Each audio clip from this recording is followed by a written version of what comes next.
Bonjour et bienvenue à votre podcast Éducation Famille. Mon invitée de cette semaine est une jeune femme autiste aux multiples facettes et talents. Bien que diagnostiquée tardivement, c'est très rapidement que mon invitée s'est donné pour objectif d'ouvrir un dialogue constructif sur la neurodiversité, d'examiner les facteurs d'exposition à la vulnérabilité sociale et relationnelle et de désamorcer les tensions entre individus neurotypiques et neuroatypiques.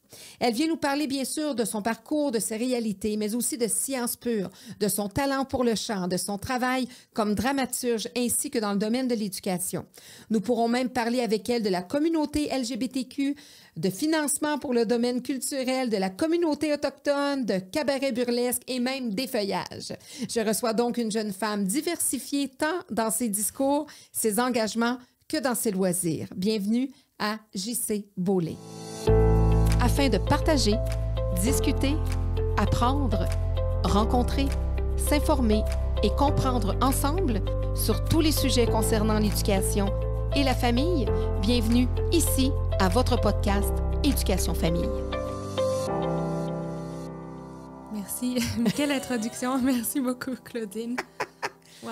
Oui, donc c'est vrai, tout ça, puis bien plus encore. C'est vrai, mais ça me gêne presque de parler de mes intérêts très diversifiés aux gens parce que je sais qu'il y en a beaucoup et me voilà, j'aime pas me concentrer sur une seule chose en général. J'ai vraiment beaucoup de champs d'intérêt. Tu es beaucoup intéressée, mais tu n'es pas vraiment la personne qui va se vendre dans le sens qui va dire hey, moi, je veux faire ci, je veux faire ça. Comme moi, tu m'as été introduite par ta maman que j'ai rencontrée au Salon de la Femme, qui est une entrepreneure géniale et qui tout de suite a vu, ben, justement, quand j'expliquais les personnes que je recevais à mon podcast, qu'on avait 3 profils d'invités, puis elle dit, ah ben moi, ma fille Juliette, c'est sûr et certain qu'il faut que tu la rencontres.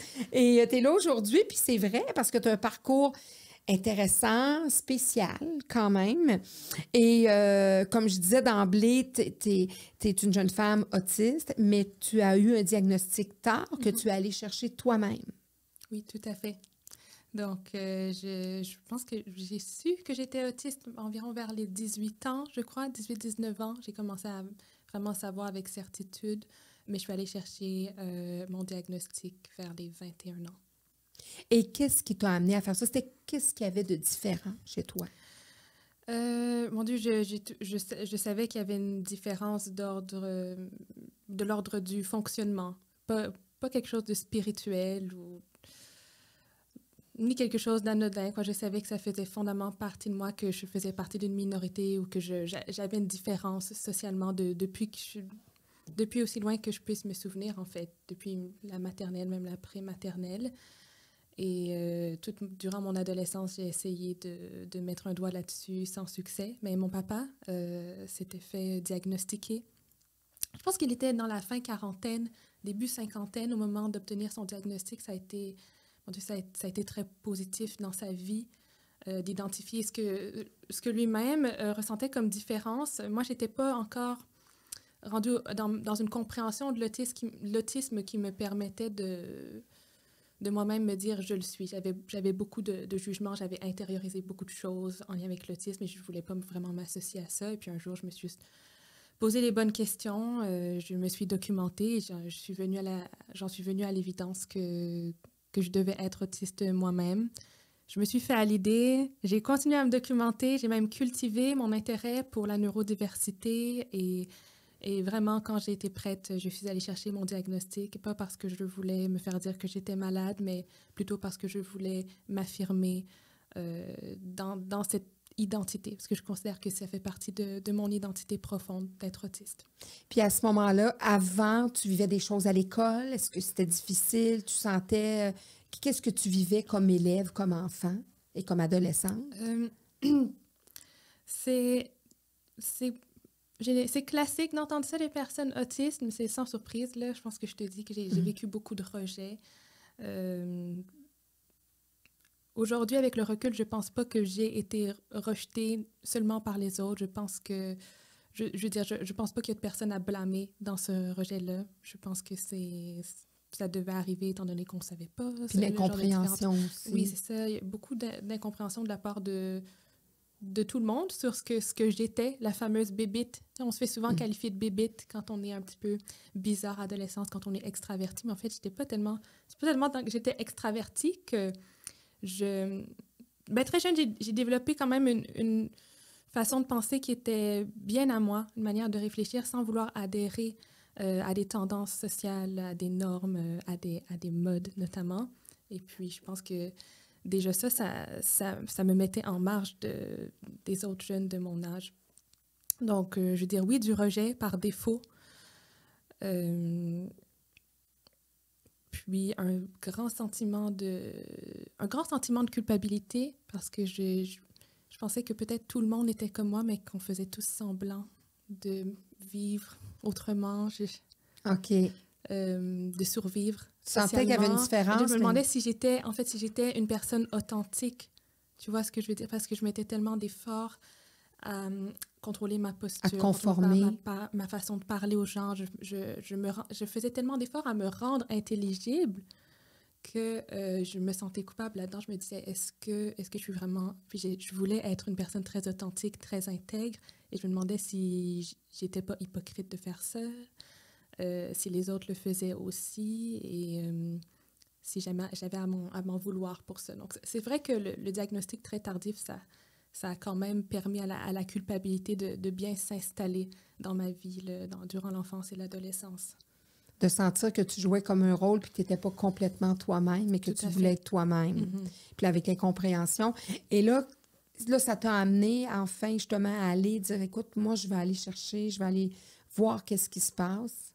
Et là, tu fais les démarches par toi-même. Oui, bien en fait, je t'avoue que comme beaucoup de personnes autistes, notamment les femmes autistes, je veux pas parler pour tout le monde, mais c'est sûr que je suis en contact avec... J'ai quand même une communauté de femmes autistes autour de moi que j'adore d'ailleurs.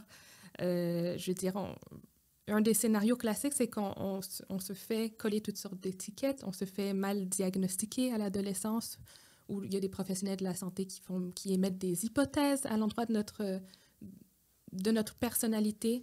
Donc, vraiment, on est plusieurs femmes à avoir été... à s'être fait dire qu'on était borderline, par exemple, ou histrionique, ou trouble de personnalité narcissique. Et puis, dans mon cas, comme dans le cas de plusieurs autres personnes, mais ce diagnostic ne m'amenait aucune réponse, en fait, et ne correspondait pas finalement à ma personnalité. Il y avait toujours quelque chose qui clochait, et puis j'étais quand même, à quelque part, très intègre, très transparente avec moi-même, puis je voyais vraiment que ces diagnostics ne pouvaient pas concorder avec moi. Et voilà. L'autisme, c'était une chose... c'est-à-dire qu'à mon avis, c'est une chose extraordinaire et c'est une chose dans laquelle je me reconnaissais. C'était tout moi. Je veux dire, dans les bons et les mauvais côtés qu'amène cette condition-là dans la société, je me reconnaissais entièrement et de manière très intègre. Et ça s'est fait naturellement d'aller chercher le diagnostic. Puis là, il y a eu comme, pas un relâchement, mais il y a eu possiblement un poids qui est comme tombé, de dire, ben là, je peux enfin être moi-même. Il y a un mot, il y a un nom. Il y a vraiment un titre à ça. Oui. Et puis là, qu'est-ce qui se passe à ce moment-là, à partir du moment où ça arrive, ce diagnostic-là? Plusieurs réactions possibles. Pour moi, ça a été, comme tu le dis, un grand soulagement, un poids qui se retire de sur mes épaules. J'ai commencé à... Ma famille me fait remarquer, d'ailleurs, que j'ai commencé à moins me camoufler, à laisser tomber des barrières, certaines manières d'être ou de me présenter, que depuis que j'ai mon diagnostic, on le voit plus que je suis autiste. Et que c'est une bonne et grande nouvelle parce que ça veut dire à quelque part que j'ai accepté cette condition et que je suis fière de vivre avec celle-ci, que je suis en paix avec ça. Donc, depuis le diagnostic, je me documente encore davantage. Je parle de l'autisme chaque jour de ma vie. J'en suis passionnée. J'essaie de démystifier cette condition autant que possible avec le bagage et l'expérience personnelle que j'ai. Et surtout, je me donne le droit d'être autiste dans tout ce que je fais. Et j'essaie d'être... Depuis le jour de mon diagnostic, je pense que j'ai commencé à être douce envers moi-même en tant qu'autiste aussi. OK, donc d'être plus douce, d'avoir toi-même, avant d'attendre que les autres soient plus compréhensifs, toi, tu es compréhensive envers toi-même, puis tu te berces toi-même. Oui, en quelque sorte. Je me Oui. dis, OK, ce comportement-là, qui a toujours été qualifié de bizarre, Comme par exemple, donne-moi des exemples de tes c'est-à-dire comportements qui peuvent que être différents. j'ai beaucoup de difficultés. J'ai une intelligence perceptive, je pense, incroyable, mais je dirais une intelligence qu'on qualifierait d'émotionnelle un peu moins incroyable, si je pourrais le dire. Donc, c'est-à-dire que j'ai de la difficulté parfois à faire des déductions. J'ai beaucoup de difficultés avec le fait de prendre quelque chose pour acquis en général, même à très petite échelle. Donc, quand tout le monde fait une blague et qu'il faut faire une déduction, il faut lire entre les lignes, c'est une blague et rire, c'est vraiment difficile pour moi. Donc, ça m'est arrivé souvent d'avoir la posture de la personne qui rit pas quand tout le monde rit et qu'il y a une blague, ou qui prend les choses au sérieux. Quand on me fait une blague ou qu'on me parle sans être sérieux, que je pense que c'est juste la vérité qu'on me dit et je prends ça au premier degré, je réplique en étant tout à fait rationnelle à cette blague-là qui finalement est juste une blague. Donc ça, c'est un des comportements que j'avais qui me rendait très mal à l'aise. Pourquoi est-ce que je peux pas performer socialement dans un contexte de groupe? Pourquoi est-ce que je me sens aussi isolée? Et puis, ben ça, non, mais maintenant, je dis juste aux gens que je suis autiste.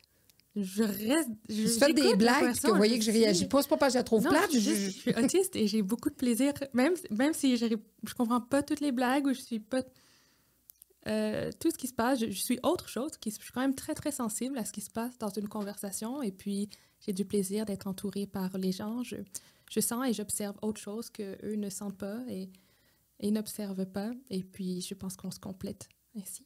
Donc, au lieu de voir ça comme des points négatifs ou contraignants, toi, tu les assumes, tu dis, ben moi, regardez, j'ai certaines limitations, là, c'est un gros mot, là, des conditions qui font en sorte, par exemple, que je vais moins percevoir une blague, mais c'est comme ça. Puis, mais tu as d'autres, beaucoup d'affinités, beaucoup comment on pourrait dire, pas d'affinité, oui, d'affinité, mais de points très positifs que l'autisme t'apporte aussi, comme par exemple. C'est sûr que j'aime pas beaucoup parler de limitations. Je veux dire, c'est-à-dire que toutes les limitations, je veux bien qu'on les appelle des limitations dans le contexte où on reconnaît que je suis en situation de minorité. Tu comprends ce que je veux dire, mais je pense que dans un autre monde, dans un cercle où on n'est que des personnes autistes, ou dans une autre situation, on ne considérerait pas ces choses comme des limitations. Je pense que, oui, l'autisme, ça vient avec des compétences particulières, différentes que les personnes qui sont neurotypiques, évidemment. Et puis ces compétences, tu me demandais quelles étaient ces compétences. Oui, c'est ça. Je disais, ben, c'est ça, des points qui sont, tu sais, qui sont aussi intéressants, qui se démarquent, mais qui sont quand même spéciaux. Puis naturellement, il y a toutes sortes de formes d'autisme aussi. Ça aussi, il faut se le dire. C'est pas tout le monde qui a les mêmes possibilités. C'est-à-dire que moi, j'aime bien... C'est-à-dire que, oui, ça, c'est un sujet très controversé, je t'avoue, mais c'est bien d'ouvrir cette discussion-là sur les fameuses formes de l'autisme. Aujourd'hui, on catégorise l'autisme en trois parties, le spectre de l'autisme, donc les autistes de type 1, 2 et 3. Mon expérience vécue et mes observations de la communauté des personnes autistes qui m'entourent, c'est que cette catégorisation de personnes autistes est faite en fonction du fardeau qu'on représente pour la société plutôt que notre niveau d'autisme à nous. C'est-à-dire que moi, je serais ce qu'on appelle une autiste de type 1. Donc, anciennement, ce serait un diagnostic d'Asperger. Et donc, je suis considérée comme une autiste légère. Parce que je suis fonctionnelle, parce que je n'ai pas de limitation d'ordre intellectuel, alors que, je veux dire, je me sens tout à fait autiste, je me sens 100% autiste dans tous les domaines de ma vie et j'ai l'impression que, comme une personne qui est autiste de catégorie 2 ou 3, je veux dire, j'ai la possibilité d'être heureuse ou non selon mon contexte de vie, selon mon entourage, selon mes passions, selon la possibilité de la réalisation de mon plein potentiel. Donc, c'est sûr que voilà, moi, je me sens, j'utilise seulement le terme autiste et puis je me sens complètement autiste et dans une communauté Vous avez où les gens tous sont pas plus mal les mêmes autistes. réalités. Comme tu disais, Oui. c'est plus selon ce que ça demande aux gens autour de vous qui fait que ça catégorise. Il y en a qui ont le niveau 3 va avoir besoin de plus d'aide ou de soutien ou de présence. Oui, c'est-à-dire que si je ne m'abuse, les personnes qui sont autistes de niveau 3 vont avoir d'autres enjeux associés à leur condition d'autiste, dont des limitations d'ordre intellectuel et des déficiences. Je pense qu'on appelle ça, et je m'excuse pour mon vocabulaire, je pense qu'on parle encore de déficience intellectuelle, mais ce ne sont pas des choses qui définissent l'autisme en tant que tel. C'est-à-dire qu'une personne neurotypique qui a des limitations d'ordre intellectuel, on ne va pas dire d'elle qu'elle est neurotypique avec des limitations d'ordre intellectuel. Tu vois ce que je veux dire? Donc, je veux dire, c'est bien, oui, l'autisme, je veux dire, se manifeste à travers un très, très large bassin d'individus avec des personnalités différentes. Mais pour moi qui suis autiste, je veux dire, quand je rencontre une personne autiste, je la reconnais. Oui. Dans son autisme, je sais exactement ce que c'est, je le sens. Et puis, pour moi, c'est aussi une grande chose. C'est comme si on parle de la communauté LGBTQ+. Évidemment qu'il y a plein de personnalités, plein d'identités de genre et d'attirance, d'orientation sexuelle, etc. Mais c'est quand même réuni dans une seule et même communauté qui partage généralement des valeurs très semblables. Donc, ça pourrait être un bon comparatif. Oui, c'est ça, avec différence puis d'acceptation aussi. Toi, tu disais, bon, on peut je pense que j'ai compris que tu n'aimais pas trop qu'on catégorise, mais dans ta situation à toi, tu es très fonctionnel, tu fais tes choses, tu vas à l'école et tu as beaucoup de champs d'intérêt. J'aime dire que je suis une autiste heureuse, ce qui est un grand privilège qui n'est pas donné à tous. OK. Qu'est-ce qui fait qu'un autiste peut être malheureux? Je pense que ça dépend du contexte d'éducation, de facteurs sociaux externes, de la présence et du soutien des proches. Je pense que c'est très important aussi. Les parents, évidemment. Moi, j'ai eu la chance d'avoir 2 parents qui m'ont tellement, tellement, tellement choyée, tellement acceptée, tellement valorisée pour ma différence, même avant qu'on sache que j'étais autiste, que ça m'a permis à quelque part de m'épanouir dans cette condition-là. Et je pense que c'était pas la même réalité pour tout le monde. Je pense aussi qu'il y a des autistes qui vivent avec des enjeux reliés à l'autisme en particulier, des hypersensibilités sensorielles. Par exemple, j'ai rencontré des autistes pour qui c'était tellement insupportable de porter certains vêtements, d'aller à l'extérieur, l'anxiété sociale que ça leur causait, de rencontrer les gens, de faire des études, etc., que ça rendait leur vie plus difficile. Donc, voilà. Mais au final, je trouve que c'est une façon que j'ai adoptée de me décrire en tant qu'autiste. Quand on me demande la catégorie d'autiste que je dis que je suis une autiste heureuse. Puis c'est un choix qu'on fait aussi. C'est un choix qu'on fait justement selon notre condition, comment l'accepter, comment vivre avec et comment en faire sortir le positif.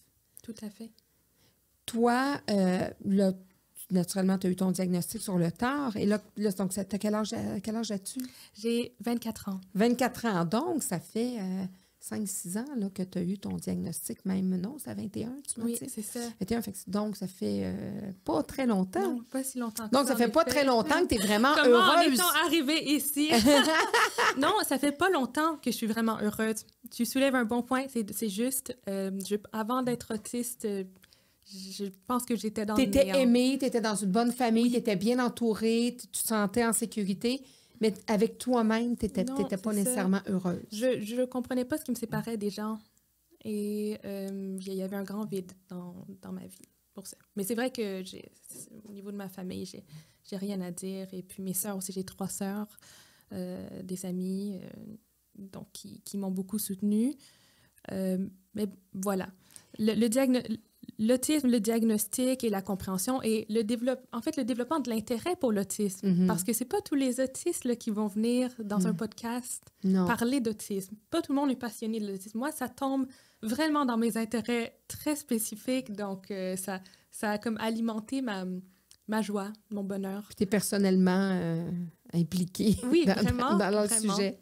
Et puis l'amour, parce que l'amour est entré dans ma vie aussi. Oui. Il y a 3 ans. Je suis d'ailleurs fiancée aujourd'hui et c'est quelque chose de la vie à deux qui n'est pas envisageable ou intéressante pour toutes les personnes autistes, mais pour moi, ça l'est vraiment. C'est quelque chose qui m'apaise beaucoup et qui me fait un grand bien en tant que personne autiste. Donc, je vais donner du crédit à ça aussi pour mon bonheur. J'avoue que mon couple a quelque chose à voir là-dedans. Oui, également. puis ta mère me disait ça justement, qu'elle disait, ben tu sais, quand tu as un enfant autiste, tu dis toujours, ben ou que peu importe, là, n'importe quel diagnostic, tu dis, ben nous, on l'aime inconditionnellement, c'est notre enfant. Mais ce qu'en vieillissant, il va trouver, tu sais, mon enfant va trouver quelqu'un qui va l'aimer autant, puis qui va être bien avec. Je pense que c'était définitivement une inquiétude que ma mère avait. Elle voulait vraiment que je trouve quelqu'un. Elle me voyait en quête d'amour, en fait, parce que j'étais vraiment passionnée d'amour, de la vie de couple quand j'étais plus jeune. Et puis, elle espérait que je trouve quelqu'un qui m'aimerait pour qui je suis. Comment c'est arrivé, cette rencontre-là, cet amour-là? Dans un vie? podcast, figure-toi. Pour vrai? Tu vois? J'étais invitée à un podcast qui n'existe plus, d'ailleurs, pour parler d'autisme. Je venais juste d'obtenir mon diagnostic. J'étais approchée. Et comme j'avais fait... j'étais étudiante au bac en études théâtrales à ce moment-là. J'avais donné une liste d'invités de gens qui étaient en théâtre, dans laquelle ma conjointe était. Et puis, ils ont contacté ma conjointe. Elle s'est présentée au podcast. Ma future conjointe, en fait. Et puis, voilà. The rest is history. Puis, à quel moment, est-ce que tu savais déjà que toi, tu étais plus attirée vers les filles ou c'est arrivé là en même temps? Non, j'ai eu des copines à l'école secondaire. J'ai toujours su que j'aimais les femmes. Et puis, j'ai tenté ma chance du côté des hommes, mais j'ai toujours eu une préférence là, pour les femmes. Et puis, ça tombait bien quand j'ai rencontré mon amoureuse.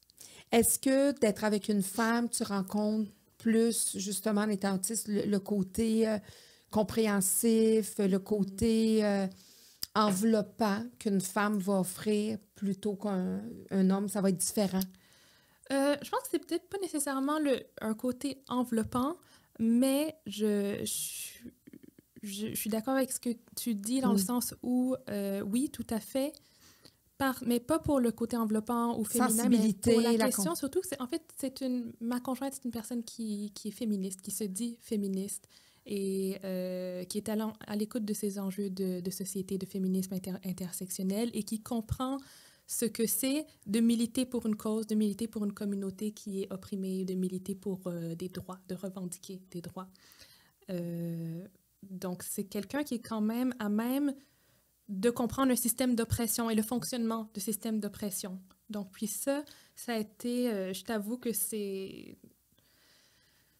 a été pas mal essentiel dans notre relation parce que je lui en demande énormément du point de vue de la compréhension de l'autisme, de sa patience, de son écoute. J'aime bien lui dire que je lui en demande autant que si j'étais une femme en couple avec un homme au début des années 1900. Tu vois ce que je veux dire? Parce que je considère qu'on est quand même très en retard dans notre compréhension de l'autisme en tant que société et dans notre façon d'accepter cette condition-là et même de la percevoir. Parce qu'on la perçoit encore comme un trouble et je ne suis pas vraiment d'accord avec ça. Comment tu appellerais ça, toi, au lieu de trouble, par exemple? Bien, c'est-à-dire que il faut comme se positionner par rapport aux chercheurs actuels, aux professeurs qui sont dans le domaine de l'autisme. Moi, je penche plutôt du côté des chercheurs qui vont soutenir que l'autisme est plutôt un type d'intelligence, de fonctionnement qui se situe peut-être dans une minorité au sein de la neurodiversité. Donc, on qualifie d'intelligence perceptive. Donc pour moi, je suis assez d'accord avec les travaux que j'ai lus, du moins qui ont été faits à ce sujet-là. Je me reconnais énormément là-dedans. Et je crois que oui, si on a à définir l'autisme pour l'autisme et non pour ses troubles associés ou des corrélations avec d'autres conditions, je pense que c'est tout à fait juste de parler d'une intelligence de type perceptive. Donc, des sens extrêmement développés, une sensibilité d'environnement et sensoriel extraordinaire, une capacité exceptionnelle à mettre en doute, un côté rationnel très présent. Je veux dire, c'est toutes sortes de choses qu'on retrouve dans ce qu'on appelle l'intelligence perceptive. Donc pour finir la parenthèse... Oui, la parenthèse, c'est ça, parce que tu disais que tu demandes beaucoup, c'est ça, à ta conjointe. Puis, qu'est-ce que tu lui demandes? Parce qu'effectivement, c'est ce que j'allais poser comme question, de vivre en vie de couple avec une personne autiste. Côté familial, comme c'est ton enfant, c'est ta sœur, et c'est une chose. Mais en couple, tu disais, je lui demande beaucoup. Puis là, tu as fait même le lien avec comme si on était dans les années 1900. Qu'est-ce que tu lui demandes? Qu'est-ce qu'elle doit faire comme concession, ta conjointe? C'est-à-dire qu'elle doit fondamentalement, encore, c'est beaucoup à demander aujourd'hui, mais je pense, si je suis sincère avec moi-même et avec mes convictions, c'est la chose que je pense qui est juste. D'abord, je lui demande de ne pas me stigmatiser. Je lui demande de ne jamais parler de maladie ou de troubles quand il est question d'autisme. Je lui demande d'être fière de moi, de mes accomplissements et de mes petits comportements qu'elle trouve un peu weird en public ou de mon absence de gêne, là, de certains comportements qui sont moins comme socialement acceptés. Qui pourraient te faire sentir différent. Non, mais ça peut être des choses vraiment banales. C'est-à-dire qu'on est moins dans... Tu sais, je ne suis pas dans l'ego, là. Si je pars courir avec ma conjointe, on va faire un 5 km, mais ça se peut que je fasse des exercices, tu vois, en courant sans avoir peur de ce que les gens pensent de moi. Mais elle est à côté de moi, mais elle ne se sentirait pas nécessairement à l'aise de faire ça. Elle a peur qu'on se fasse regarder comme des personnes un peu bizarres.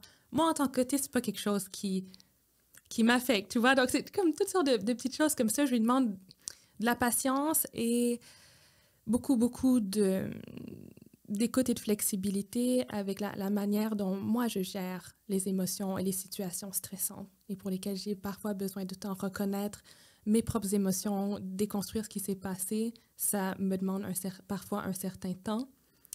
Je peux dire que j'ai beaucoup de difficultés chez les personnes neurotypiques en général, je cherche un mot pour dealer en ce moment. Conjuguer avec l'impulsivité des gens. Même les personnes qui ne sont pas très impulsives en général. Pour moi, les personnes neurotypiques sont généralement impulsives. C'est-à-dire qu'il y a une humoriste américaine qui a parlé de ça une fois je pense que c'était un TED Talk. Elle a fait une très, très belle comparaison qui est beaucoup utilisée aujourd'hui pour parler de l'autisme, puis je vais la reprendre aujourd'hui.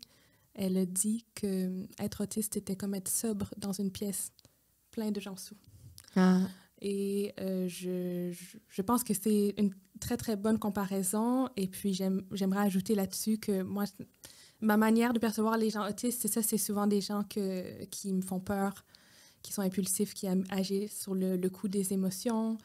Et c'est quelque chose avec lequel j'ai beaucoup de difficultés à vivre. Donc, je demande particulièrement ça à ma conjointe, de faire preuve de beaucoup de patience et de délicatesse avec moi parce que je ne suis pas équipée pour des émotions comme la colère ou des choses comme l'impulsivité. Donc, c'est sûr que je lui demande de faire des efforts particuliers pour être là avec moi. Puis je sais que ça lui en demande beaucoup, puis elle en fait parce qu'elle m'aime. Oui, parce que c'est ça, des fois, juste d'émotion, d'être content ou quoi que ce soit, c'est de tempérer certains agissements ou certaines, pas notions, mais situations dans lesquelles elle pourrait, mettons, être ou quoi que ce soit, de tempérer ça parce que toi, tu pourras avoir une réaction plus vive là, par rapport à ça. Je lui demande aussi pas juste de elle s'ajuster à moi, mais je lui demande aussi c'est-à-dire de tolérer mes rigidités, les petites choses qui font que je suis difficile à vivre pour elle dans la vie de tous les jours. Parce que vivre avec moi, je pense pas que c'est vraiment facile. Je veux dire, en général, j'ai beaucoup de petits blocages. Je résiste énormément au changement. Je suis sûre que c'est pas une surprise là, que je te dise ça. La rigidité. La rigidité, c'est un combat éternel. La résistance au changement aussi, le changement de routine, les imprévus, c'est extrêmement difficile. Et puis moi, ça, c'est un travail que je fais de mon côté et pour lequel je lui demande aussi de la patience, donner le temps surtout de m'ajuster au changement, de dire fais-moi confiance, je vais arriver là, j'ai besoin de quelques minutes, ou j'ai besoin de faire ça, j'ai besoin de ma bulle. Et puis, ouais, elle est extraordinaire en fait. Ma conjointe, elle fait tout ça. Oui, tout est dans le respect puis l'harmonie. Puis d'un sens, ça demande tout simplement ce qu'on devrait avoir les uns envers les autres dans des relations de couple, d'amitié, familiale. C'est là, on y va parce que, justement, il y a une situation, mais ça devrait être comme ça. Tu sais, cette compréhension-là, cette douceur-là, cet accompagnement-là. On a tous nos hauts, nos bas, nos réalités. Tu es une fille qui a plein de projets, qui s'intéresse à plein de choses. Tu as fait le chanson de Granby, le Festival international de la chanson de Granby. Oui. Tu t'es rendue quand même assez loin. Tu as fait en demi-finale. Oui. Le chant fait partie de ta vie? Oui, oui. Depuis que je suis très jeune, j'ai commencé à performer sur scène la chanson. Et c'est vrai que c'est moins présent à l'heure actuelle parce que j'ai beaucoup de projets en même temps et puis je suis interprète en chanson. Et puis ce que je remarque dans le milieu artistique, le domaine de la chanson, c'est qu'il y a de moins en moins de place pour les interprètes. On va plus vers des auteurs, compositeurs, interprètes pour des raisons évidentes, c'est-à-dire une personne qui peut s'accompagner seule.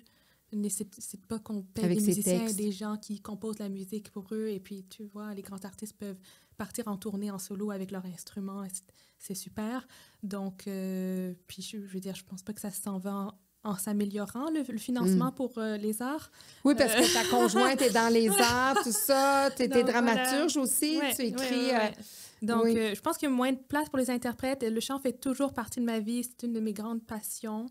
Mais c'est sûr que je mets pas trop d'espoir dans une carrière. Est-ce que ça t'aidait parce que tu n'avais pas ton diagnostic encore? Est-ce que le chant, parce que moi je dis toujours que le chant c'est une thérapie, est-ce que le chant venait réconcilier quelque chose en toi avant ton diagnostic? C'est intéressant que tu dises ça, mais parce que oui, je pense que ça venait me canaliser des choses. Je pense que ça me calme. Je pense que chanter, c'est ma méditation. Je chante... Je chante tout le temps. Hein. Je chante dans la douche, je chante sur le trottoir. Je m'excuse aux gens qui m'entendent chanter sur le trottoir, que ça dérange. Mais c'est vrai que chanter, c'est ma manière de me recentrer. Et donc, je vais souvent chanter dans mes déplacements, pourvu que ça ne dérange pas trop les gens, et chanter dans mes tâches quotidiennes. Donc, commencer à chanter sur scène, c'est venu naturellement. Et puis, c'est sûr que ça fait aussi partie de ma vie. Mais le chant, à la base... en tant qu'individu, en tant que JC, avec JC, c'est important pour moi, c'est thérapeutique aussi. Ouais. Et là, c'est ça, ta conjointe est aussi là, dans les arts et tout ça. Qu'est-ce qui t'intéresse de ce côté-là? Tu es dramaturge et tout ça, tu fais des choses, des projets avec elle. Il y a le financement aussi qui t'interpelle beaucoup, parce que tu disais justement qu'elle est dans une réalité par rapport au budget, tout ça, les subventions et tout ça? C'est-à-dire, ouais, j'ai étudié, en fait, j'ai pas fini de cégep parce que ma vie était vraiment, j'avais pas de diagnostic d'autisme, ma vie était vraiment instable, je savais pas vraiment où je m'en allais. Et puis, comme j'étais pas performeuse, en fait, ça m'a paru logique d'entrer à l'université sur une base d'expérience en art. Quand j'ai eu l'âge d'entrer à l'université, donc je suis entrée sur la base d'expérience. Et puis, j'avais quand même des compétences rédactionnelles. Je m'intéressais aux arts vivants. Donc, j'avais appliqué au programme d'études théâtrales à l'École supérieure de théâtre. Et puis, je savais que je voulais un premier diplôme d'études supérieures. J'avais pas de cégep. Donc, c'était vraiment là que ça se passait, dans un domaine que j'aimais. Et puis, je pense que ça m'a fait... développer un amour encore plus grand pour les arts vivants et le théâtre précisément, mais les arts vivants également. Et puis, le fait de rencontrer ma conjointe qui est dans le domaine du théâtre aussi, c'est sûr que ça a stimulé cet intérêt-là. Donc, oui, aujourd'hui, je travaille comme dramaturge et j'aime ça. Et j'essaie de mettre l'autisme un peu en intersection de tous ces intérêts, c'est-à-dire des arts vivants, de mon envie aussi d'étudier en sciences, etc. Donc, de comment est-ce qu'on inclut ce thème-là et la recherche en neurosciences dans la culture populaire, comment on le diffuse dans le domaine des arts, parce qu'il y a de plus en plus d'engouement chez les artistes de parler de neurodiversité dans le paysage théâtral, mais ailleurs dans la culture populaire aussi. Et puis, je pense qu'on va assister à ça dans les prochaines décennies, des spectacles de théâtre documentaires, etc. Donc, je pense que pour ça, c'était une manière de trouver ma place aussi dans ce milieu-là. Et pour ce qui est du financement, rien à dire. C'est-à-dire que c'est décourageant, la situation actuelle pour les arts vivants. Est-ce qu'on va être capable de... Je pense qu'on a l'envie de faire ces spectacles-là dans le futur, mais est-ce qu'on va avoir les ressources pour le faire? Ça, j'en suis vraiment incertaine. Et voilà. Tu es étudiante en sciences pures? En ce moment, je fais des sciences pures, en effet, mais vraiment... de base des premiers cours universitaires en sciences pures. Et quelles sont tes nouvelles aspirations? Mais c'est vrai que j'ai toujours rêvé des neurosciences ou de la médecine. Donc, je prévois envoyer des demandes dans les prochaines années pour voir s'il y aurait de la place pour moi dans une faculté. C'est vrai que c'est un projet de vie là, qui me tient à cœur. Mais le bac en art aussi, ça faisait partie quand même d'un parcours universitaire qui me tentait de faire mon bac en art. T'es une fille qui fonce beaucoup, qui est très... à partir du moment où... Parce que ça aussi, c'est ce qu'on m'a dit, là, mes enquêteurs m'ont dit. Je serais plus mon enquêtrice. Je serais plus mon enquêtrice. Je parle comme j'avais une grande équipe, mais elle seule, elle en vaut une bonne grande équipe. Elle m'a raconté je trouvais ça tellement merveilleux. L'histoire du cheerleading. Oh mon Dieu! Raconte-moi ça. Le cheerleading, ben, tu sais, c'est juste un exemple que ma mère utilise beaucoup pour parler de moi, pour parler de ma détermination, en fait. Ça commence à être loin, hein, quand même, derrière moi, je me dis... Donc, c'est pas d'hier là, que tu es déterminée puis que... Non. C'est-à-dire que j'ai un intérêt spécifique et puis...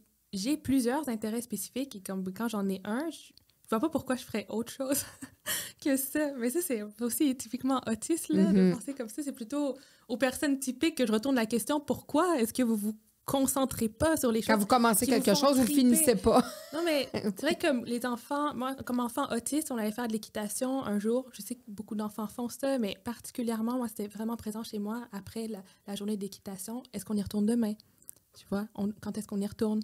Si tu aimes quelque chose, ben, tu le refais. Et puis moi, je me tanne pas vraiment des choses que j'aime ou de préciser ma pensée ou de devenir juste plus cultivée dans ce domaine-là ou d'alimenter ma pratique. Donc, si tu aimes le podcast, on va en revenir. On en fait un autre demain, Mais c'est ça, donc le cheerleading, en fait, si tu veux savoir l'histoire croustillante derrière tout ça, c'est que ma grande sœur, la plus vieille, s'était essayée dans l'équipe de cheerleading de mon école secondaire, qui était une excellente équipe, qui est encore une bonne équipe scolaire au Québec. Et puis, elle avait été refusée parce qu'elle sortait à l'époque, elle avait 13-14 ans, avec le capitaine de l'équipe de football. Et puis, ça avait semé la bisbille, en fait, au sein des filles. Et puis, ma grande sœur s'était fait rejeter par les cheerleaders à cause de ça. Puis je me souviens qu'elle était vraiment dévastée. Puis je trouvais ça triste pour elle. J'étais vraiment... Je pense que si elle écoute le podcast, elle va entendre ça pour la première fois. Là, je pense que je ne l'ai jamais dit, mais si elle écoute ça, elle le sait. J'étais vraiment triste pour elle et c'est ce qui m'a donné envie à la base de devenir cheerleader. J'étais juste comme, ben, je vais leur... Je sais pas c'est quoi la réflexion derrière ça, mais je m'étais dit, ah ben, moi, je vais y aller en tout cas, puis il y a personne qui va pouvoir me dire non pour une réponse, pour une raison niaiseuse comme ça. Et puis, j'avais à peu près 9-10 ans à l'époque, donc j'ai fini l'école primaire et ma première année au secondaire, je me suis inscrite à l'équipe de cheerleading. En étant préparée, j'avais un trampoline dans la cour, hein, genre je m'étais préparée longuement pour ces on appelle ça les try-out, je pense, Oui. là, pour le cheerleading. Et Parce puis, que la j'avais première le année... sourire fendu jusqu'aux Ouais. oreilles. Et voilà, j'ai été prise dans l'équipe de cheerleading. Et puis toute la première année, comme je pense que peut-être tu t'en allais je parle beaucoup. Je suis de type verbomoteur. Non, c'est parfait. C'est parfait. Non, mais je veux que c'est toi qui le racontes, là. Oui. Mais donc, oui, il y a eu une fameuse première année de cheerleading où, oui, j'ai été prise dans l'équipe parce qu'il y avait comme pas le choix de me prendre, là. J'avais tout fait pour être là. Mais on me trouvait bizarre. Puis j'avais les cheveux courts aussi. Une cheerleader avec les cheveux courts, c'était quand même original, là. Je passais pour une fille un peu bizarre dans ma propre équipe et puis on m'a pas donné... En fait, on m'a rien donné d'intéressant à faire de toute la saison. J'étais comme base avant, j'ai fait du spot, etc. Et puis t'étais complètement dévastée. Spot, oui. Ouais, j'étais dévastée parce que je voulais vraiment participer à ce sport d'équipe et puis je m'étais bien préparée pour ça. Puis mes coachs m'avaient juste essayé m'avaient pris parce qu'ils me trouvaient mignonne puis ils me trouvaient bien préparée, mais j'avais pas plein d'amis dans l'équipe, j'étais pas en posture sociale, d'avoir une posture intéressante dans l'équipe non plus, tu vois. Donc, j'ai retravaillé de plus belle toute la saison de cheerleading et l'été suivant aussi, travailler la flexibilité, l'entraînement pour... c'est ce qu'elle me disait, ta mère. Elle dit, écoute, elle faisait là, pendant 8 semaines, 6 heures par jour, elle était sur le trampoline. Puis elle disait, c'est pas vrai que l'année prochaine, je vais être encore spot, je vais être voltige. Des fois, je me dis, si j'avais consacré ces heures-là à l'autisme ou à un autre de mes intérêts, on serait ailleurs là encore aujourd'hui. Mais bon, il faut dire qu'à l'époque, c'était le cheerleading qui était au centre de ma vie. Je n'ai fait que ça de tout l'été. Je ne voulais pas donner de raison aux gens de m'empêcher d'avoir une vraie place dans cette équipe. Et puis, donc, j'ai transféré une équipe sœur, en quelque sorte, de l'équipe scolaire qui était l'équipe civile, avec les mêmes personnes qui géraient. Et puis, ils n'ont pas eu le choix de me donner une bonne position dans l'équipe. Et puis, je suis devenue voltige à ce moment-là. Et j'ai eu une très belle saison avec les meilleurs positionnements possibles. C'était vraiment une chouette expérience, quoi. Mais c'est vrai que le cheerleading, après ça, c'est quelque chose. Je veux dire, il y a des enjeux d'adolescence, d'être une fille qui fait du cheerleading, la beauté, la minceur, etc. Je veux dire, c'est devenu aussi...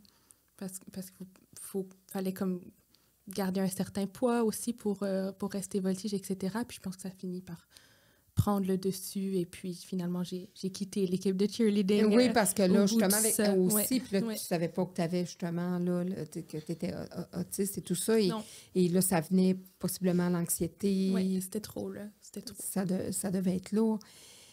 Là, qu'est-ce qui t'anime présentement? Bien, là aussi, j'ai su, parce que c'est une autre chose, que c'est pour ça que j'ai dit, on va parler plein de choses avec elle, parce que, j'ai dit même, on va se rendre même possiblement jusqu'au cabaret burlesque, et bon, les feuillages, etc.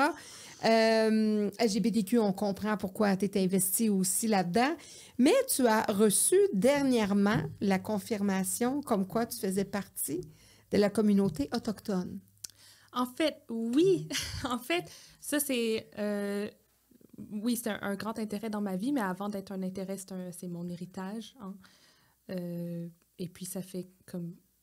En fait, j'ai une certaine proximité avec mon papa, qui est autiste aussi, et de qui j'ai hérité des gènes autochtones. Et ça fait comme vraiment plusieurs années. En fait, depuis que je suis adolescente, que je tripe avec mon père sur les enjeux autochtones, des discussions enflammées sur les enjeux concernant les communautés autochtones et puis le désir de connexion avec ces communautés et le désir de reconnaissance, en fait, pour cet héritage culturel qu'on a, parce que mon père et moi, aucun de nous deux, ni mes sœurs d'ailleurs, qui y ont droit, on n'avait pas la reconnaissance officielle, légale, le statut d'autochtone.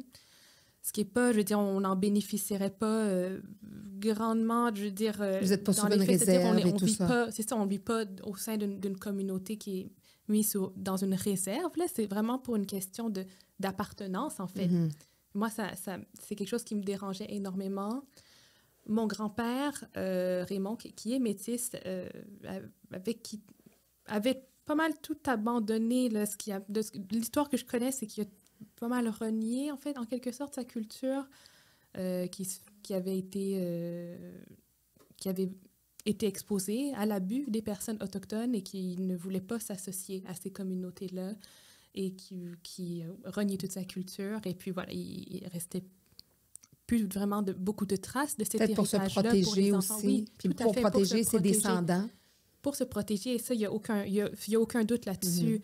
Mais c'est-à-dire que le sentiment d'appartenance, il ne peut pas disparaître comme ça, je pense. Moi, j'ai un sentiment d'appartenance très fort vis-à-vis des communautés autochtones, mon père aussi. Mes sœurs qui le sont et qui ont aujourd'hui leur reconnaissance aussi l'ont pas aussi fort que moi.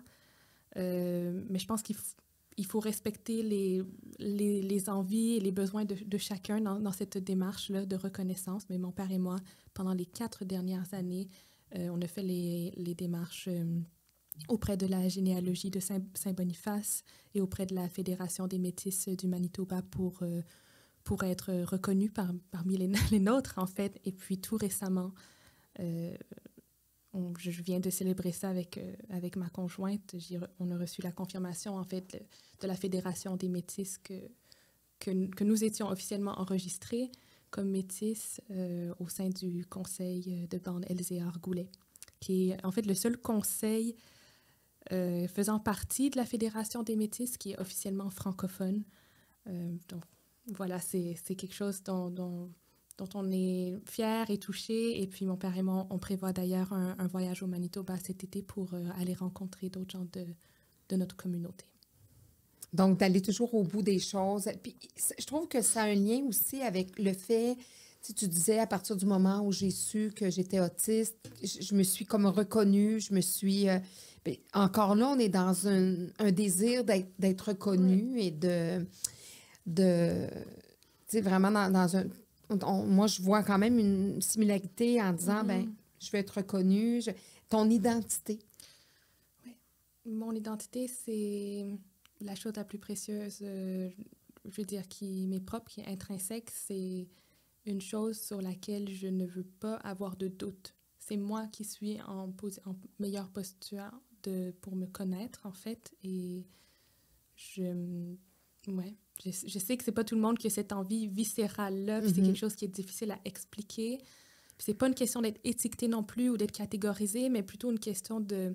Pour moi, c'est une façon de se protéger socialement aussi. Parce que j'ai été tellement... mon père aussi exposé à des faux diagnostics ou des présomptions socialement sur la personne que je suis, que je ne veux pas laisser de place à ça dans ma vie.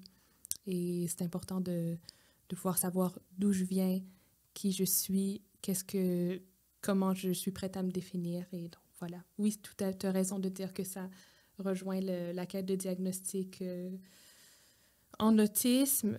Et puis, il y a une intersection là aussi de l'autochtonie, pas juste de l'autochtonie et de l'autisme, mais toutes sortes d'autres communautés, de minorités visibles dans lesquelles il y a des gens issus de la neurodiversité, de la communauté LGBTQ. Je veux dire, tout ça constitue des intersections.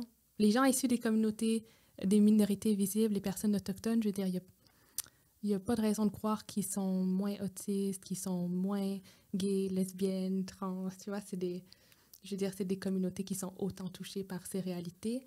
Et puis... En tout cas, tu es la preuve vivante tout ça peut être dans une même personne. Cohabiter, en effet. En effet. Voilà. Ça a l'air beaucoup, mais pour moi, c'est juste... Dans une personne, puis en plus, dans une personne heureuse. Oui. Tout ça peut... sacrément, en plus, je suis heureuse. en plus de faire cohabiter ça, LGBTQ, autochtone, autiste et en plus heureuse, profondément heureuse.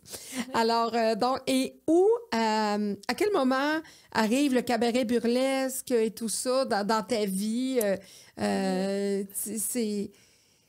C'est quelque chose qui est comme effrôlé dans ta vie ou dans tes connaissances, ou tu as eu un intérêt à un moment donné? Oui, une étincelle. Il suffit d'une étincelle, en fait. J'étais déjà performeuse parce que je chantais avant l'âge adulte.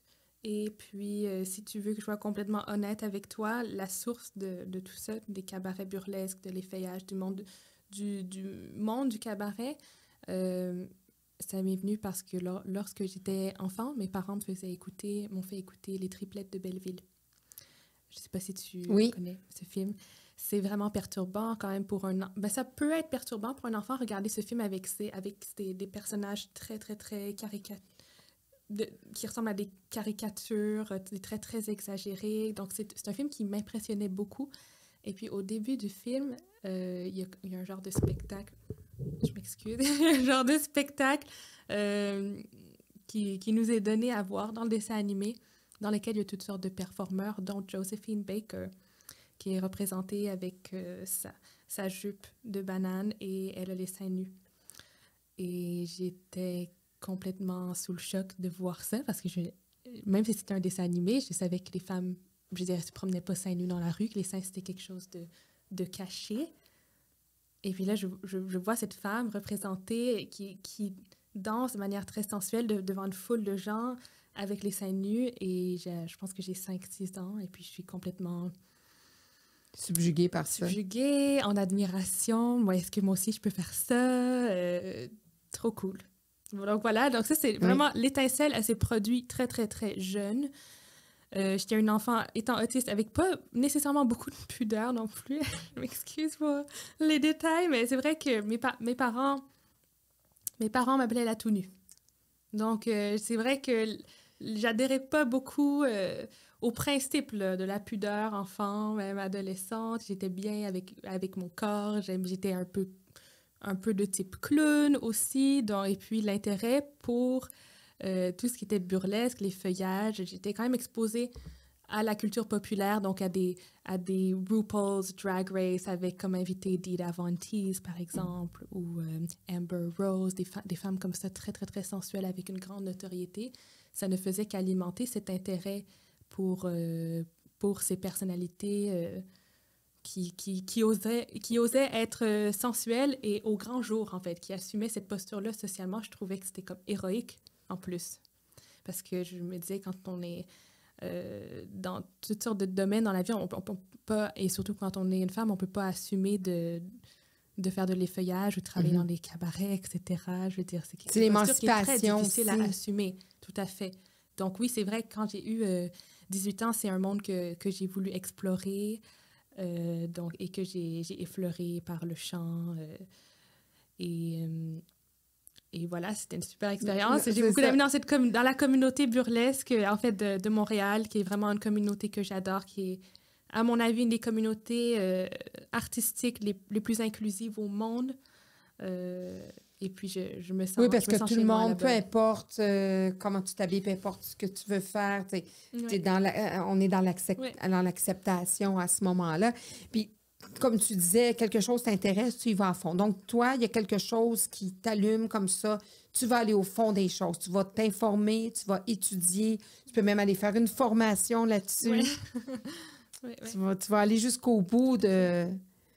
Oui, je suis allée, mais c'est sûr qu'il a fallu que j'attende d'avoir 18 ans, là, ce qui était comme un peu une plaie, là. Quand j'étais adolescente, j'avais hâte d'avoir 18 ans pour pouvoir même accéder à un cabaret, les endroits où on sert de l'alcool, comme ça. Mais une fois que j'ai eu accès, c'est vrai que c'est un milieu que j'ai voulu côtoyer et puis qui m'a permis de me développer comme tous les autres intérêts. Oui. C'est toujours quelque chose qui me fait me connaître ou me réaliser en tant qu'individu ou qui me fait faire des rencontres extraordinaires. Oui, puis à quelque part, tu sais, c'est pas si... je dirais pas exceptionnel, mais je veux dire, quand tu es adolescent, tu veux explorer plein de choses. Il y en a que ça va être plus au niveau de la drogue, il y en a que ça va être plus au niveau de toutes sortes de choses.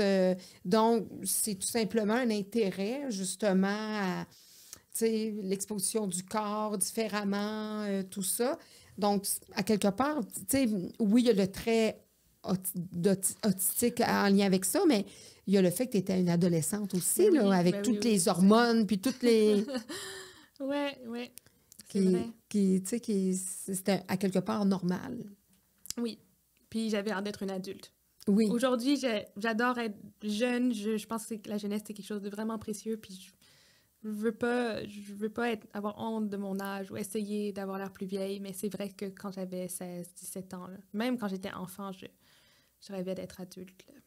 Tu avais hâte d'être adulte pour tes décisions. J'ai pas aimé le statut là, d'enfant. Je voulais avoir une agentivité, en fait. Ben, c'est venu avec un peu de patience. Oui. J'ai eu 18 Puis ans. peut-être que dans quelques années, tu vas dire, je reviendrai peut-être justement, peut-être pas à 14 ans, mais à 20, 25. Avec la pandémie, en plus. Mais oui. je sais que je suis pas la seule dans cette situation-là du tout, mais on a l'impression d'avoir... Je sais pas, moi j'ai l'impression qu'il y a du temps qui m'a glissé, qui m'a filé entre les doigts, en fait. Oui, c'est ça. Avant la pandémie, j'avais 20 ans. J'avais 20 ans quand ça a commencé. Là, je vais en avoir 25 et j'ai l'impression d'avoir cligné des yeux, d'être passée à côté d'une partie de ma vingtaine. 2-3 ans, oui. Donc, c'est vrai que ça me fait quelque chose, quoi. Et oui, maintenant, je veux vraiment... C'est ça, je cherche pas à vieillir plus rapidement, là, pas du tout. Quelles sont tes aspirations pour les prochaines années? Tu te vois où? C'est quoi tes rêves? Ben, je veux continuer à être en amour et être heureuse dans ma vie tous les jours, faire des petites choses que j'aime. C'est sûr que les études, c'est encore au centre de ma vie. C'est quelque chose qui me rend tellement heureuse, les études. Je préfère être dans les études aux études que sur le marché du travail parce qu'il y a tellement d'exploration, de rencontres possibles. Je souhaite cependant continuer à entrer en contact avec des communautés autochtones. J'ai travaillé dans la dernière année dans le nord du Québec, au Nunavik, c'était super. J'espère avoir d'autres opportunités quand même au sein des communautés, mais tout en gardant un pied à l'école. Donc ça, c'est l'objectif pour les prochaines années. Et j'espère, oui, je veux dire, continuer à être complètement passionnée d'autisme, d'en parler à ceux qui veulent entendre et qui sont intéressés. Je te remercie d'ailleurs de m'entendre aujourd'hui et de t'intéresser. Et puis, c'est pas à tous les jours qu'on rencontre des gens qui veulent ouvrir un dialogue là-dessus. De démystifier plein de choses. Des fois, c'est l'ignorance, c'est l'incompréhension, c'est le manque d'information, mettre tout ça dans le même panier, puis on pense que tout est pareil, tout se fait de la même façon. Alors, puis de mettre en lumière, moi, je trouve qu'il n'y a rien de mieux qu'une personne qui le vit, donc, qui est vraiment dans la situation pour venir en parler. On peut avoir plein de spécialistes qui vont venir parler de plein de choses. Bien, quand tu le vis, tu dis, ah oui, écoute, elle fait ça. Cette jeune femme-là, mon Dieu, elle est bien articulée, intelligente. Tu sais, c'est une preuve vivante. Mais j'espère vraiment qu'on va... je le vois de plus en plus, mais je souhaite qu'on donne la parole aux personnes autistes dans les médias, dans la représentation aussi, que ce soit à la télévision ou dans les arts vivants, parce que je sens que c'est un sujet de conversation chaud. Je trouve qu'il n'y a pas assez, pour être honnête, je trouve qu'il n'y a pas assez de personnes incluses, de personnes autistes incluses dans cette conversation-là. Et oui, je pense que les véritables experts en autisme sont les personnes qui vivent avec cette condition. Donc, c'est mon souhait pour le futur, participer à ça, à ouvrir un dialogue sur l'autisme et puis, comme tu l'as mentionné plus tôt, désamorcer une conversation. Parce que les gens sont mal à l'aise de poser des questions, de dire les mots. Je veux pas dire les mauvais mots, je veux pas t'insulter, etc. Mais juste désamorcer tout ça, laisser ça de côté. On est approchable. Oui. Approachable. C'est en français. Approchez-nous. On a envie de parler, on a envie pour plusieurs d'entre nous, et puis on veut être représenté, je pense, davantage. Quel message dirais-tu ou transmettrais-tu à tes parents? Qu'est-ce que tu as apprécié de ce qu'ils ont fait, qui fait que tu es la jeune femme aujourd'hui? Tu l'as dit un petit peu au début. Oui, c'est ça. Il faut dire que j'ai été chanceuse de tomber sur des parents qui avaient une certaine flexibilité sur tous les aspects, mais aussi sur le plan moral. Je pense que c'est quand même important parce que les personnes autistes, surtout quand on est enfant ou jeune, on ne comprend pas cet aspect-là du monde nécessairement facilement, tout ce qui est relié à la morale. Tu vois ce que je veux dire? La nudité, les conventions sociales, pourquoi est-ce que je ne peux pas aller à l'école habillée avec un costume de dinosaure, etc. C'est des gens qui vont... l'expression en anglais, c'est « think outside the box », qui vont faire des choses qui sont pas nécessairement vu comme conventionnel ou comme moral. C'est définitivement beaucoup d'anticonformistes, en fait, sans nécessairement le savoir, sans essayer de mal faire ou quoi que ce soit. Juste moi, j'arrivais toujours avec des idées un peu farfelues, souvent farfelues pour mes parents, pour lesquels ils n'ont jamais eu de jugement négatif. Tu vois ce que je veux dire? Ils ont accueilli, mais même avant de savoir que j'étais autiste, ils me savaient différente. Ils m'ont vue pour ce que j'étais. Ils m'ont élevée avec beaucoup de patience et ont accueilli mes idées, même si elles semblaient très farfelues socialement. Et puis, je pense que c'est tellement genre, on s'en important. va en famille aux zoo de Granby, mais toi, tu veux t'habiller en dinosaure. Parfait, ma Juju. Tu l'aimes, ton habit de dinosaure. On y va. Ça peut être ça. Ça peut être des maquillages extravagants pour aller à l'école. Ça peut être je sais pas, ça peut être un discours anticonformiste. Moi, j'étais totalement contre le code vestimentaire et j'arrivais avec mes valeurs profondes. J'étais vraiment militante contre le code vestimentaire et par conviction et par principe et non juste parce que j'avais envie de porter ce que je voulais, mais parce que je ne comprenais pas comment on justifiait qu'à notre époque, on ait encore un code vestimentaire pour aller à l'école. Pourquoi est-ce que qu'est-ce qu'on apprend aux enfants? On leur dit en fait, qu'est-ce qu'on nous envoie comme message? En fait, en nous imposant un certain accoutrement pour aller à l'école, je me débattais énormément contre ça. Et à quelque part, je ne pense pas pour les mauvaises raisons, mais que ce soit pour les bonnes ou les mauvaises raisons, d'essayer de faire preuve d'écoute et de flexibilité, parce que c'est sûr que si vous êtes parent d'enfants autistes, vous allez en voir des vertes et des pas mûres. Comme l'expression le dit, et des choses qui vont vous sembler toujours farfelues, et je pense que ça va peut-être challenger ce que vous pensez qui est conforme socialement, mais ce qui ne l'est pas. Donc voilà, je dirais la flexibilité, la patience et l'amour. Tellement d'amour. L'amour, c'est le désir que l'autre soit épanoui aussi, de le voir heureux. Donc, puis dans ta fratrie, parce que là, toi, tu es située où avec tes 3 sœurs? Donc, je suis la 3e. Donc, 2 plus vieilles, 1 plus jeune. Et mes sœurs... tu es la seule qui a ce diagnostic-là? Oui. C'est-à-dire, je soupçonne définitivement de la neurodiversité là, chez mes sœurs, mais je suis la seule qui est officiellement autiste. C'est difficile de nommer des attentes vis-à-vis des personnes issues de la fratrie, de la sororité, parce que eux, ils n'ont rien demandé, ils sont juste nés dans la famille aussi. Et puis, c'est vrai que ma relation avec mes sœurs parfois a été complexe, c'est-à-dire moi, très, très, très jeune, j'avais de la difficulté même à comprendre le concept des sœurs, ou pourquoi est-ce que j'ai des sœurs, pourquoi est-ce qu'elles s'occupent de moi, pourquoi est-ce que je ne veux pas être inclus dans les activités de mes sœurs toujours. Donc, ça a été comme un peu flou, mais je pense qu'on finit par... Les frères et sœurs, je pense qu'on finit par s'apprivoiser. Il faut juste croiser... J'ai pas vraiment, pour être honnête, j'ai pas vraiment de conseils à donner là-dessus. Je pense qu'il faut faire preuve de... Non, mais toi, comment tu as vécu ça dans ta famille? Je veux dire, parce que c'est une acceptation aussi de la part de la fratrie lorsque, justement, là, un enfant a des comportements un peu plus différents. Il y a une adaptation. Oui, bien comme je te dis, je ne peux pas dire qu'on a toujours une relation simple, facile. Non, parce comme que, toutes les fratries. Hein? c'est ça. Ben, autiste, pas autiste. Moi, je me sentais weird.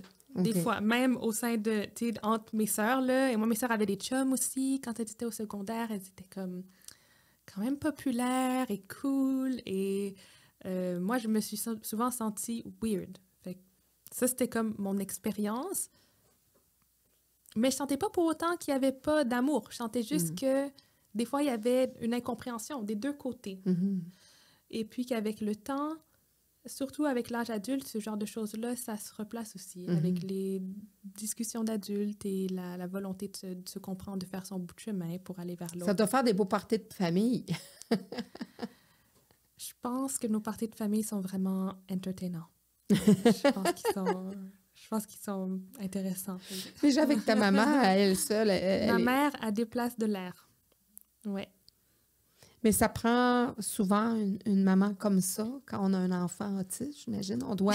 Parce que c'est ça qu'elle me disait aussi. Elle disait, ben moi, je le savais. Puis des fois, l'école me disait telle chose, tel spécialiste. Puis Il disait, moi, tu sais, il y avait quelque chose aussi qui lui parlait à l'intérieur, puis qui disait, c'est pas tout à fait ça, c'est pas tout à fait ceci, c'est pas tout à fait ça la meilleure chose. Donc, elle était, comme tu dis, un peu anticonformiste indirectement pour te laisser ta place à toi et ton univers à toi. Oui.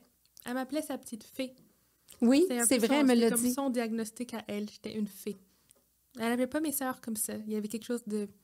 Il y avait une aura autour de moi, puis il y avait, je pense que un désir de protection, je dirais peut-être même plus fort, de surprotection vis-à-vis de moi parce qu'elle me sentait plus exposée à la vulnérabilité. Puis ça, c'est qu'on sache qu'on est autiste ou pas, ou qu'on soit autiste ou pas, ou qu'on ait d'autres conditions, je veux dire, l'exposition à la vulnérabilité, socialement, ça se manifeste de plein de façons et c'est quelque chose qui est totalement palpable pour un parent, surtout.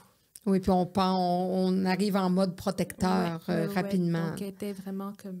Oui, elle était dans ce mode-là de protection. Mon père, qui est autiste lui-même, il s'en est juste jamais vraiment fait, parce que lui-même, il a grandi comme ça, puis lui, il m'a toujours dit de me concentrer sur mes choses. Voilà. Il m'a aussi... il m'a dit d'écrire. C'est vraiment quelqu'un qui m'a encouragé beaucoup à écrire parce que lui-même, en tant qu'autiste, c'est pas quelqu'un qui a été beaucoup écouté ou valorisé pour sa condition et qui m'a toujours dit, tu auras toujours l'écriture quand il n'y a personne pour entendre, pour écouter, pour voir. C'est là que tu peux te réfugier. Donc ça, c'était comme les sages-paroles de ton papa. Puis justement, d'avoir la même condition, mais ça vous crée une relation particulière, j'imagine. On est très proches. Je pense que c'est quand même pas si fréquent que ça, là, ce genre de proximité-là, de complicité-là, là, entre père-fille. C'est vrai que ça nous rapproche.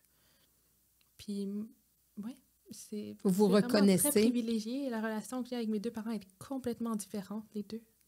Parce qu'il y en a une non-autiste et un autiste, mais les deux sont très privilégiés à leur manière. Et puis, j'ai appris aussi avec le temps à être reconnaissante pour Est-ce que tu te vois être maman un jour?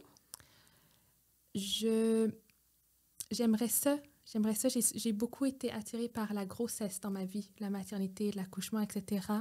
Je ne sais pas encore si je me visualise comme mère. Tu vois ce que je veux dire? Mais c'est vrai que la maternité est une chose vraiment attirante pour moi. Je sens que j'ai cet appel-là de faire un enfant avec la personne que j'aime.